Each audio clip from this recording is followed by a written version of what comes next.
Zaburi y'Ijana na 50 umurongo wa 6 haranditswe ngo ibihumeka byose bishima Uwiteka. Ese ni gute umuntu akwiye gushima Imana? Ese ni iki cyatuma ushima Imana? Dore ibintu bigira muri bitatu ukwiye gushimamo Imana. Uburyo butatu ukwiye gushimamo Imana buratandukanye. Abenshi turavuga ngo Mana warakoze kuba waradukoreye ibitangaza, ukumva ko bihagije.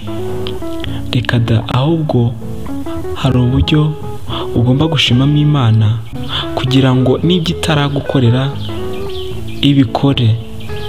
Dore uburyo bwa mbere ugomba gushimamo Imana.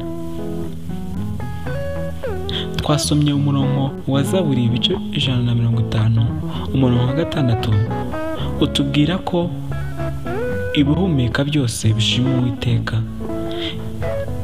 Mu gitondo inyoni zishima Uwiteka, ibiti ndetse n'ibindi bimera byose bihora bishima Uwiteka binyeganyega. Niyo mpamvu natwe turi mu biremwa cyangwa ibihumeka byose, natwe turimo abantu. Dore uburyo bwa mbere ugomba gushimamo Imana. Uburyo bwa mbere ni uko ugomba gushima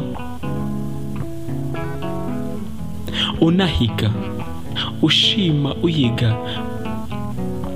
Bisobanuye yuko ugomba gushima, ugashima ibyo Imana yagukoreye bitewe n'ibyo yagukoreye, hanyuma ugahiga ukavuga ati Mana ndagushimye, ariko nubwo nshimye ndahiga, ndavuga ati Mana wankoreye ibi ngibi, ariko ndagushimye nanjye ko umpize iki ngiki. Ibyo bizagufasha gushima Imana ku buryo n'icyo kintu ntugihugura izagukora ibindi bihambaye kurushaho.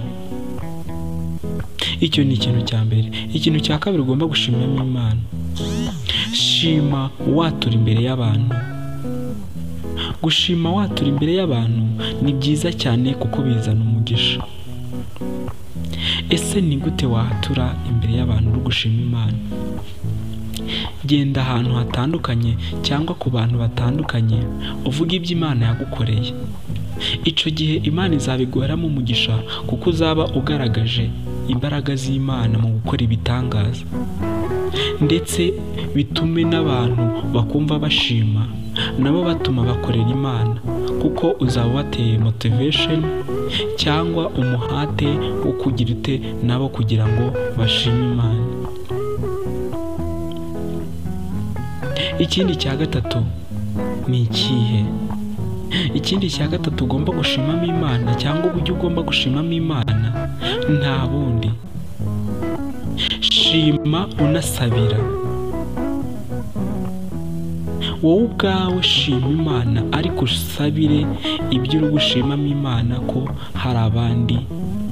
Nimba ari impanuka ushimamo Imana ko yakurinze impanuka, usabire n'abandi ko yabafasha kudahura n'iyo mpanuka.